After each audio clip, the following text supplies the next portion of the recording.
UP उपचुनाव के नतीजे से 12 घंटे पहले संभल में शक्ति प्रदर्शन किया गया था। नतीजे आने के 12 घंटे बाद पत्थरबाजी की गई, गोली चली, 3 लोगों की मौत हुई। संभल के दंगल की अभी जांच शुरू हुई है और समाजवादी पार्टी ने इसको कुंदरकी चुनाव का आफ्टर इफेक्ट बता दिया। संभल में दंगा हुआ और सफाई लखनऊ से आई। सोशल मीडिया में भी अलग अलग नैरेटिव शुरू हो चुका है।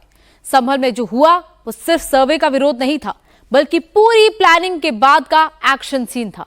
किसको टारगेट करना है, किसकी गाड़ी जलानी है, कहां से पत्थर फेंककर कहां से भागना है, हर पॉइंट पर पहले से ही काम किया गया था। पुलिस को भी अहम सबूत मिले हैं। संभल तहसील में 24 घंटे के लिए इंटरनेट बंद कर दिया गया है। कल 12वीं तक के सारे स्कूल बंद कर दिए गए हैं। अब पुलिस बड़े एक्शन की तैयारी में है। संभल का जो सच छिपाया गया उसकी फुल डिटेलिंग इस रिपोर्ट में देखिए।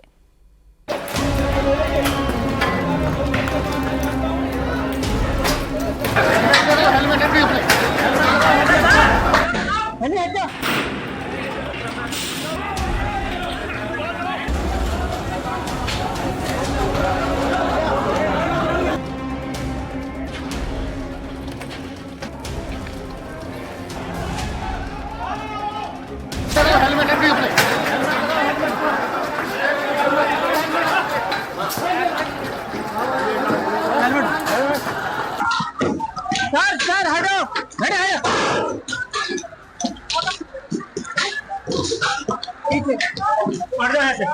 सर कंट्रोल करो। यूपी में उपचुनाव खत्म हुए तो नया तनाव शुरू हो गया। संभल के दंगल में वो सब कुछ हुआ जो नहीं होना चाहिए था। पुलिस जान बचाने के लिए भागी, पुलिस पर हमला हुआ, पत्थर चले, गाड़ियां फूंक दी गई।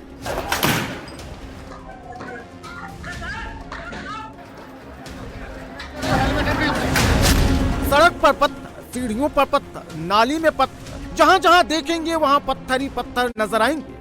संभल में इतनी पत्थरबाजी हुई है, इतने पत्थर फेंके गए हैं जितने में एक मकान बन जाता।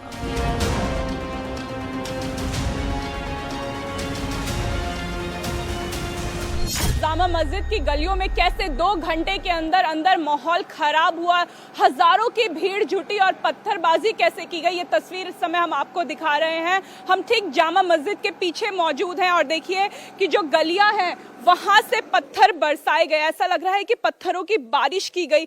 1 घंटे के अंदर अंदर इतने पत्थर कैसे जुटाए गए, इतने उपद्रवी कैसे इकट्ठा हुए, ये सवाल बना हुआ है। तस्वीरें आप देखिए कि जो भी गली है वहां से पत्थर ही पत्थर पड़े हुए हैं। इस समय पत्थरबाजी जब हुई तो पुलिस ने लाठीचार्ज किया, स्मोक कैनिस्टर का इस्तेमाल किया, समझाने की भी कोशिश की। जब नहीं माने तो उसके बाद पुलिस और जो उपद्रवी है उनके बीच में संघर्ष भी हुआ, जिसमें चोटें भी आई। और उसके बाद आंजनी की घटना अब हम आपको दिखा रहे हैं कि कैसे हुई। 4 गाड़ियां इस समय जो हैं वो जलाई गई हैं, 2 से 3 मोटरसाइकिल हैं जिनमें आग लगाई गई। इस समय जो संभल पुलिस है वो पूरी सभी गलियों में मौजूद है, शांत कराया जा रहा है। लेकिन क्या 1 घंटे पहले क्या हुआ, ये तस्वीरें साफ देखी जा सकती है। संभल में पुलिस पर हमला होना, सर्वे टीम को टारगेट करना, क्या ये सिर्फ मस्जिद में सर्वे का विरोध है या फिर नतीजों का आफ्टर इफेक्ट है?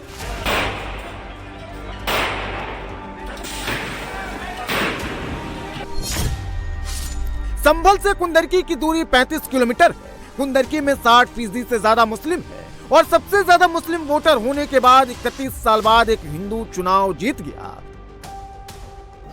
कुंदरकी में उपचुनाव का जो रिजल्ट आया, क्या संभल में इसी का रिएक्शन दिखा? क्या कुंदरकी में हार का गुस्सा भाईजान संभल में उतारने की तैयारी में थे? कुंदरकी में बाजी पलटी तो भाईजान पत्थरबाजी करने लगे।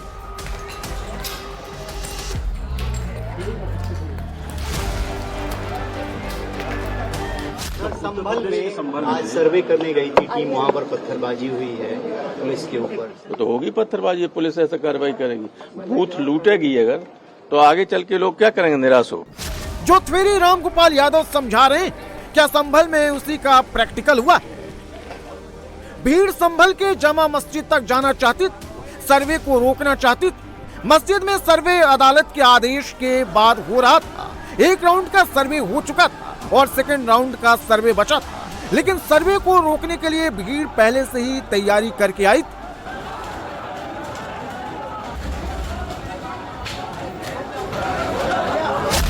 अपना भविष्य बर्बाद मत करो इनके चक्कर में। नेताओं के चक्कर में अपना भविष्य बर्बाद मत करो।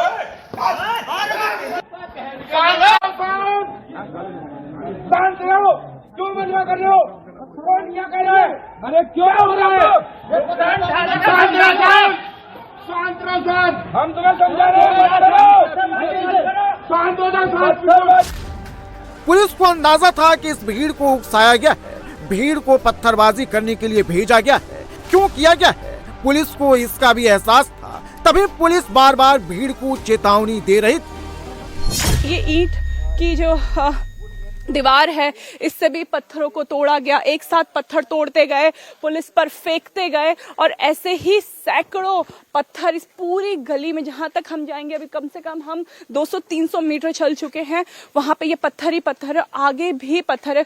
कुछ लोग देखिए वहां पे खड़े भी हैं, जो अभी जिन्हें पुलिस ने समझा बुझा के वापस भेजा है। और सिर्फ केवल 4 गाड़ियां ही नहीं जलाई गई। अब देखिए कि यहाँ पे जो गाड़ियां खड़ी थी, जो यहाँ इस इलाके में रहने वाले लोगों की गाड़ियां थी, उनको भी नुकसान पहुंचाया है। पत्थरबाजी इतनी ज्यादा हुई कि जो आसपास की गाड़ियां थी वो उनके शीशे टूट चुके हैं, गाड़ियों को नुकसान आया है। संभल में सिर्फ पत्थरबाजी नहीं बल्कि संयोजित तरीके से पूरी वारदात को अंजाम दिया गया। किसको पत्थर मारना है, किसको छोड़ना है, किसकी गाड़ी में आग लगानी है, किसकी गाड़ी में आग नहीं लगानी, ये पहले से ही प्लान था। उन सब लोगों को हम आइडेंटिफाई कर रहे हैं। हम लोग इंश्योर करेंगे कि उन सब लोग जो उन्होंने इस कुत्सित प्रयास को किया है, अराजकता फैलाने का प्रयास किया है, पुलिस वालों पे पत्थरबाजी एवं फायरिंग की है, उन सब लोगों को हिरासत में लिया जाएगा, गिरफ्तार किया जाएगा। उन सब लोगों के ऊपर एनएसए की कार्रवाई भी की जाएगी। सर कितनी गाड़ियों को सर अभी आपके हवाले? आपके सामने देख सकते हैं आप, ये सब गाड़ियां हैं जो पुलिस के सब इंस्पेक्टर वगैरह लोग जो ड्यूटी करने आए थे, उन्होंने जामा मस्जिद के परिसर के पास में रोकी थी। उन्होंने उन सब गाड़ियों को जलाया है, लेकिन यहाँ से मात्र 10 मीटर दूर इन्होंने अपने मोहल्ले की किसी भी गाड़ी को ना पत्थर मारे हैं, ना इन्होंने आग लगाया है। डेडिकेटेड तरीके से, टारगेट तरीके से जो पुलिस को टारगेट करने का प्रयास किया है, और इन सब लोगों को ढंग से तरीके से इनके खिलाफ कार्रवाई की जाएगी और इनके ऊपर एनएसए की कार्रवाई है वो भी अमल में। पुलिस की 3 बाइक को उपद्रवियों ने फूंक दिया, एक कार को आग के हवाले कर दिया। जामा मस्जिद के पास मौजूद पुलिस अधिकारियों की गाड़ियों पर पत्थर बरसाए गए।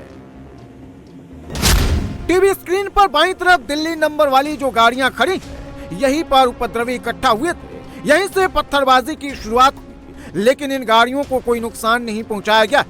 पत्थर लगने से सिर्फ एक तरफ के शीशे टूटे हैं, जबकि आपके टीवी स्क्रीन पर दाईं तरफ धू-धू कर जो गाड़ियां जल रही हैं, वो भी इसी गली में खड़ी थी, जिसे टारगेट कर उपद्रवियों ने फूंक दिया, क्योंकि ये गाड़ियां पुलिस वालों की थी। सर्वे रोकने के लिए पहुंचे उपद्रवियों की भीड़ पत्थरबाजी करने लगी। उपद्रवी पुलिस वालों को निशाना बनाकर पत्थर चलाने लगे। ईंट के बड़े बड़े टुकड़ों से पुलिस टीम पर हमला किया गया। उपद्रवियों को पुलिस ने रोका तो आगजनी शुरू कर दी। चुन चुन कर पुलिस की गाड़ियों को उपद्रवियों ने आग के हवाले कर दिया। पुलिस वालों पर फायरिंग भी की गई। कर्मी घायल है, मेरे खुद के गनर को यहाँ पीठ में चोट लगी है, मेरे खुद के पाँव में चोट लगी है, और कई सारे लोगों के ऊपर जो है इन्होंने इस तरीके का पत्थरबाजी की है। और आपस में भी इन लोगों ने इनके ऊपर वहाँ से काफ़ी सारी घटनाएं हैं संज्ञान में आ रही है। सारे सीसीटीवी गलियों में जितने सीसीटीवी ले जाएंगे। उपद्रवियों के टारगेट पर सिर्फ पुलिस वाले थे, छोटे से लेकर बड़े अधिकारी तक उपद्रवियों के निशाने पर थे। सिपाही, head constable, inspector, CO, SP, DM तक जामा मस्जिद के पास ग्राउंड पर मोर्चा संभाले हुए थे। पत्थरबाजों ने इन्हें निशाना बनाया, चोट लगी, सिर फटा, खून बहे, लेकिन पुलिस वाले हटे नहीं।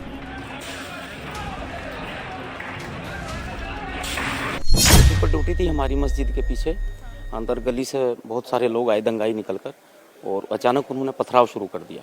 लगभग कितने लोग? अब सही संख्या तो मैं नहीं बता सकता, लेकिन काफी मात्रा में। नकाब पोश थे या पहचान उनकी की जा? पहचान की जा सकती है उनकी, कुछ नकाब पोश भी थे, कुछ के चेहरे भी खुले हुए थे, पहचान की जा सकती है जी। अभी आपको कितनी चोट है? ये फ्रैक्चर हो गया है मेरा, यहीं पर ये पत्थर लगा है, ये फ्रैक्चर हो गया है यहाँ से हाथ। संभल में पत्थरबाजों का मकसद साफ था, पुलिस पे अटैक करना। इस समय हमारे साथ वो पुलिस वाले हैं जो उस घटना के दौरान मौजूद थे। क्या हुआ आप थोड़ा हमें बताइए कि कितने बजे ये शुरू हुआ, कितने सारे लोग थे और कितने कितने लोगों को इसमें चोटें लगी हैं? मैडम ऐसा था 7:30 बजे के समथिंग, यहाँ 300 के समथिंग की क्राउड थी। उसके बाद में जैसे उन्होंने नारेबाजी करनी स्टार्ट करी, पुलिस के सारे जवान यहीं पे थे, एक्टिव थे। नारेबाजी किस तरीके की नारेबाजी? उन्होंने ऐसे ही अपने धर्म के उसमें करनी स्टार्ट किया, उनको समझाया भी गया, कप्तान साहब द्वारा उनको समझाया भी गया, वे नहीं माने। फिर पीछे से उन्होंने स्टार्टिंग में पत्थर फेंकने स्टार्ट किए। उसके बाद में फिर उन्होंने बस एक आगजनी करनी स्टार्ट की, पुलिस के ऊपर डायरेक्ट पत्थर फेंकने स्टार्ट किए अंदर से। फिर पीछे से उन्होंने फायर भी करने स्टार्ट किए। जितने यहाँ इस पर ड्यूटी पे थे सबको किसी न किसी को हर तरीके से घायल है। वे ऐसे कहाँ चोट आई? मेरे पैर पे चोट है यहाँ पे। थोड़ा सा दिखाइए आप। लगभग उस समय कितने जवान मौजूद थे? कितनी क्राउड पत्थरबाजी की है यहाँ पे क्राउड मैडम? लगभग उस समय 50 के समथिंग हो गए जवान, पुलिस के जवान। 50 जवान उस समय यहाँ मौजूद थे। जो एसपी हैं वो भी मौजूद थे? कप्तान साहब भी मौजूद। उनको भी चोट लगी? उनको भी चोट लगी है। उनके जो गनर है उनको भी चोट लगी है। सीओ साहब को भी चोट लगी है, इंस्पेक्टर साहब को भी। किसका हाथ टूटा है आप बता रहे थे? अभी एक इंस्पेक्टर साहब है हमारे, उनको भी उधर है, उनको भी हाथ टूटा हुआ है। अभी यहाँ पे जितने भी मौजूद हैं आपको भी चोट लगी है? हाँ, मेरे भी आई है थोड़ी। उपद्रवियों ने पुलिस टीम पर फायरिंग भी, जिसमें एक गोली पुलिस अधीक्षक के पीआरओ के पैर में जाकर लगी, दूसरी गोली के छर्रे से सीओ घायल हो गए। निकली सर्वे करने के बाद, तो उसके बाद उन्होंने खूब पथराव करना शुरू कर दिया। 2-3 तरफ से ग्रुप थे, एक जो सामने से था, एक दाईं तरफ से, एक बाईं तरफ से, वो लगातार पथराव कर रहे थे। पुलिस ने उसके लिए बल प्रयोग किया ताकि सुरक्षित रूप से टीम को निकाला जा सके, जो सर्वे की टीम है। और आंसू गैस के गोले भी छोड़े, जो प्लास्टिक बुलेट है उसका भी इस्तेमाल किया। इस बीच उन लोगों ने दूसरी जगह पे उनका जो ग्रुप था उसने गाड़ियां चलाना शुरू कर दिया। 3-4 गाड़ियां भी वहां पे जलाई गई, कुछ एक बाइकें भी जलाई गई हैं। उन लोगों को हटाने के लिए भी पुलिस ने फोर्स का इस्तेमाल किया। इस बीच में 2 ग्रुप आमने सामने थे, तो 3 ग्रुप बल्कि वहां पे थे 3 तरफ से। उसी बीच में गोली चली। गोली कौन से ग्रुप ने किस पे चलाई, कैसे हुआ, लेकिन उस बीच में जो गोली चली उस बारी में जहां तक अभी तक कंफर्म हुआ उसके हिसाब से 3 लोगों की मृत्यु भी हुई है। उन 3 लोगों के नाम है नईम जो कोटकरवी से है, बिलाल जो सराय तरीन से है, और नुमान जो हयात नगर सराय तरीन से है। उपद्रवियों का एक ही मकसद था कि किसी भी तरह से संभल के जामा मस्जिद तक पहुंचा जाए। पुलिस को पहले से इसका अंदाजा था, भाईजान आएंगे, हंगामा और बवाल करेंगे। उपद्रवियों की भीड़ अलग अलग गली और रास्ते से आई, लेकिन पुलिस ने रोका तो उपद्रवियों ने पथराव शुरू कर दिया। उपद्रवी अपने साथ इतने पत्थर लेकर आए थे, उन्हें ले जाने के लिए पुलिस प्रशासन को 3-3 ट्रैक्टर लगाने पड़े, साफ सफाई के लिए जेसीबी को लाना पड़ा।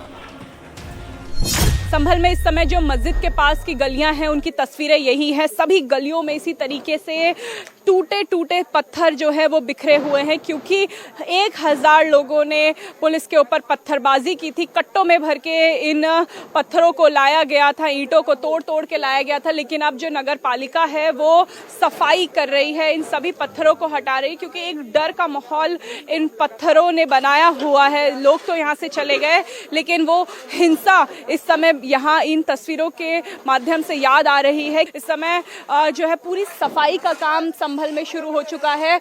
जो पुलिस प्रशासन है उसके कुछ लोगों को चोट आई है, सीओ को चोट आई है, इंस्पेक्टर को चोट आई है, एसपी तक को निशाना बनाया गया इन पत्थरों से। ये पत्थर जो है ऊपर से भी फेंके गए, जो आप यहाँ पे अभी घर देख रहे हैं। फिलहाल वहाँ पे जो यूपी पुलिस है, संभल पुलिस है, वो तैनात है। साथ साथ जो नगर पालिका है वो यहाँ पे इन पत्थरों को अब साफ कर रही है। लेकिन क्योंकि पूरा रास्ता रुका हुआ है, यहाँ के जो आने जाने वाले लोग हैं जो अभी फिलहाल अपने घरों में बंद हैं, उनके लिए ये रास्ता खुल जाए, स्थिति सामान्य हो।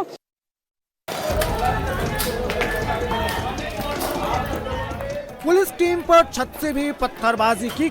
बच्चे, बड़े, बुजुर्ग, यहाँ तक कि महिलाएं भी पत्थर कांड में शामिल थी। लेकिन पत्थरबाजी करने वाले ये भूल गए कि वो यूपी में रहते हैं। संभल में पत्थरबाजी खत्म होते ही उपद्रवियों पर एक्शन शुरू हो गया।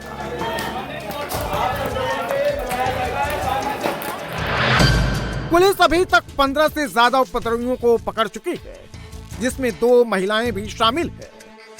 संभल पुलिस एक इंसान को पकड़ के अपने साथ ले जा रही है। इनसे आप क्या न बाजी मैंने न की। क्यों आपको ले जा रहे हैं? कहाँ से ले आए? अब घर पे था बाजी में। आप यहीं रहते हैं? हाँ, नहीं। क्या नाम है आपका? मोहम्मद तेजीब। क्या करते हैं? गाड़ी पे चले हैं भाई। बाजी आप क्या उस समय यहाँ नहीं थे? ना बाजी में ना था। तो क्यों आपको ऐसे ले जा रही है पुलिस? क्योंकि मैं क्यों बाजी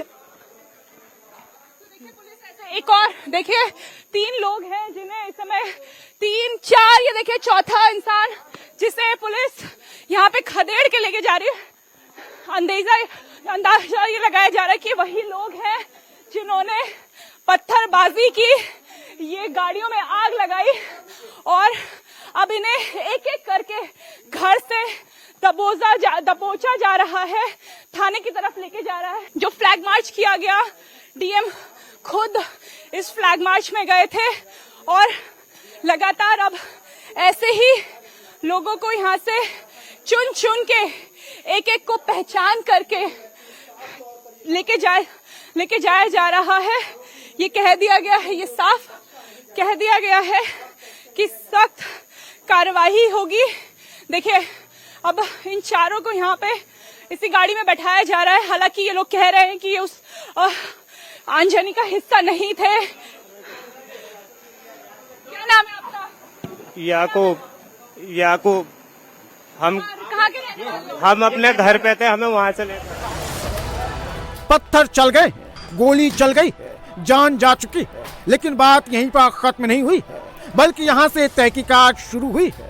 मस्जिद के आसपास की गलियां खाली होनी शुरू हो गई है। लोग अपना अपना सामान लेकर घर से निकलने लगे हैं। लेकिन गौर करने की बात है कि कोई भी आदमी सामने नहीं आ रहा है। बुर्का में महिलाओं को भेजा जा रहा है घर से सामान निकालने के लिए, क्योंकि हर एक पत्थरबाज को मालूम है कि उसका नंबर आएगा, पुलिस के सामने उसकी हाजिरी लगेगी, क्योंकि संभल का ये प्रयोग दोबारा कभी होने नहीं दिया जाएगा। इस समय हम संभल की उन्हीं गलियों में हैं जहां से पत्थरबाज आए थे मस्जिद की तरफ, और जो मस्जिद के आसपास के रहने वाले लोग हैं जो यहीं अक्सर रहते थे, उनकी आप अगर तस्वीरें देखिए तो वो धीरे धीरे अपने घरों को छोड़ रहे हैं, परिवार के साथ सामान लेके इस समय अपने घरों को कुछ दिनों के लिए खाली करते हुए जा रहे हैं। आप लोग कहाँ जा रहे हैं? आप अपना घर क्यों छोड़ रहे हैं? अरे हम तो अपने नंद के घर जा रहे हैं। सामान लेके? नहीं, बच्चे का सामान है। बच्चे का सामान इतना सारा? अरे बच्चे माहौल की वजह से जा रहे हैं या फिर चेकिंग की वजह से? नहीं, हम ऐसे ही जा रहे हैं। 1 नहीं, 2 नहीं, 3 नहीं, पूरी गली इस समय खाली हो चुकी है। आप देखिए सभी घरों में यहाँ पे धीरे धीरे ताले लग रहे हैं। जो लोग सुबह से यहाँ बंद थे वो अब धीरे धीरे अपना थोड़ा बहुत सामान पैक करके कुछ दिनों के लिए यहाँ से जा रहे हैं, क्योंकि एक एक करके अब उन लोगों की पहचान हो रही है जिन्होंने या तो दंगाइयों की मदद की या दंगाइयों को अपने घरों में घुसाया, जिन्होंने छत से पत्थरबाजी की। क्या वो लोग स्थानीय निवासी थे? ये एक बड़ा सवाल बना हुआ है, क्योंकि घरों से भी पत्थरबाजी की गई। घरों की छतों में महिलाएं थी जिन्होंने पुलिस पे पत्थर बरसाए, जिसमें कई पुलिस वाले चोटिल हुए। ये पूरी वो गली है जहां पे सबसे ज्यादा पत्थरबाजी हुई थी, फायरिंग हुई थी। संभल बवाल आगजनी में स्थानीय लोगों से ज्यादा जामा मस्जिद मोहल्ले के बाहर के लोग थे। यानी सर्वे को रोकने के लिए संभल के हर मुस्लिम मोहल्ले से भाईजान आए थे, साथ में पत्थर लाए थे। पत्थर कम पड़ा तो गली में घर बनाने के लिए रखी गई ईंट को उठाकर पुलिस वालों पर फेंकने लगे। इस पूरी हिंसा की घटना से सबक लिया है। जो अब मस्जिद के पीछे कुछ ईंटें रखी हुई थी, उन्हें बुलडोजर के माध्यम से यहाँ से हटाया जा रहा है, ताकि आने वाले समय में इस प्रकार की हिंसा ना हो। इस प्रकार से जो ईंटें हैं उनको यहाँ से आगे ना ले जाया जाए, इसलिए यहाँ पे जो नगर पालिका है वो सचेत होते हुए एक तो सफाई कर रही है जो पुराने पत्थर थे जो गलियों में बिखरे हुए थे, दूसरा जो मकान बनाने के लिए यहाँ पे ईंटें आई थी उन्हें भी हटाया जा रहा है। देखिए इतनी सारी ईंटें थी, इतने सारे टूटे हुए पत्थर थे कि 3-4 ट्रॉलियां भर चुकी हैं और अभी भी सफाई की जा रही है। उपद्रवियों को पकड़े जाने का भी डर, इसलिए पूरी तैयारी से आए थे। कहां-कहां सीसीटीवी कैमरा लगा है, इसकी रेकी पहले ही कर चुके थे। बवाल आगजनी और पथराव से पहले उपद्रवियों ने सड़क पर या फिर दुकान के बाहर लगे सभी सीसीटीवी कैमरे को तोड़ दिया। न कैमरा ऑन रहेगा, न रिकॉर्डिंग होगी और न ही पत्थरबाज पकड़े जाएंगे। सभी सबूत मिटाने की कोशिश की गई। संभल में जो पत्थरबाज आए, जिन्होंने हिंसा की, उन्होंने कैसे सबूत मिटाने की कोशिश की, ये तस्वीरें हम आपको दिखा रहे हैं। दुकानों के बाहर जो सीसीटीवी कैमरा लगे हुए थे उन्हें निशाना बनाया गया ताकि पहचान ना हो पाए। नकाबपोश पत्थरबाज आए थे जिन्होंने, ये आप सीसीटीवी कैमरा देखेंगे जो इस दुकान के बाहर लगा था, इसे तोड़ा, सबसे पहले इसे तोड़ा गया। हालांकि डीवीआर में कुछ रिकॉर्डिंग हुई होगी जिसको पुलिस प्रशासन आगे खंगालेगा और एक एक करके उन नकाबपोश पत्थरबाजों को दबोचेगा जिन्होंने संभल में आगजनी की और माहौल बिगाड़ा। आप देखिए दो ऐसे कारतूस मैं आपको यहाँ पे दिखाऊंगी जो पुलिस ने, जो पत्थरबाज हैं उन्हें हटाने के लिए यहाँ पे इस्तेमाल किए थे।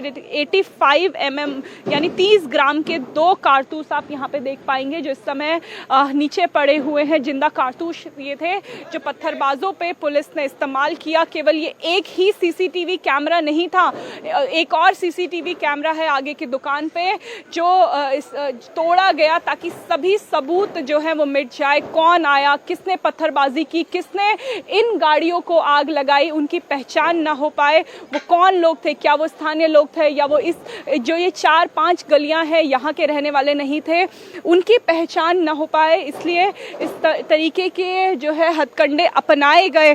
पहले नकाबपोश आए और दूसरा फिर सीसीटीवी को तोड़ना, तीसरा आप देखिए कि ये जो कार है ये जलाई गई। संभल में जो कुछ हुआ इसके पीछे सिर्फ एक शख्स या एक ग्रुप का हाथ नहीं, ये बात दबी जुबान से मुसलमान भी कह रहे हैं। सर्वे होना तय था, सिर्फ सर्वे मात्र से कोई मस्जिद मंदिर नहीं हो जाता, ये बात भी मुसलमान जानते। तो फिर उपद्रवियों को किसने इकट्ठा किया और किसने भड़काया? संभल की जामा मस्जिद के संबंध में कोर्ट ने सर्वे का आदेश दिया है और आज सर्वे की टीम गई थी सर्वे करने के लिए। तो उसमें कुछ लोगों ने लोगों को भड़का दिया और उकसा दिया, जिसकी वजह से वहां पर पथराव और तोड़फोड़ की घटनाएं सामने आई हैं। जामा मस्जिद की इमारतें और उसके दरो दीवार, गुम्बद इस बात की शहादत देते हैं कि ये तारीखी मस्जिद है। हम कानून को कानून के जरिए, मजबूत सबूतों के जरिए, मजबूत दलीलों के जरिए लड़ाई लड़ेंगे और इंशाल्लाह कामयाबी हमारी होगी। सबको पता था दूसरे राउंड का सर्वे होगा। सर्वे की टीम 23 नवंबर को ही आने वाली थी, लेकिन नतीजों के कारण प्रशासन ने उन्हें रोक दिया। अब संभल में सर्वे और बवाल पर समाजवादी पार्टी के मुखिया अखिलेश यादव अपना अलग नैरेटिव लेकर आए। सर्वे हो चुका था, चुनाव के चर्चा न हो पाए, हमारी आपकी प्रेस गड़बड़ा जाए, इसलिए जानबूझ करके सुबह सर्वे की टीम भेजी है जिससे माहौल खराब हो जाए, कोई चुनाव पर चर्चा न कर सके। और जो जानकारी मिल रही है उसमें जानकारी है कि कई लोगों को चोट पहुंची है, कई लोग घायल हैं और एक नौजवान नईम उसकी जान चली गई। संभल में जामा मस्जिद में सर्वे का काम पूरा हो गया है, लेकिन अभी भी पूरे इलाके में सन्नाटा छाया हुआ है। हर गली हर मोहल्ले में पुलिस की टीम फ्लैग मार्च कर रही है। अब उपद्रवियों की पहचान की जा रही है। संभल का माहौल बिगाड़ने वालों को पुलिस ढूंढ कर निकाल रही है।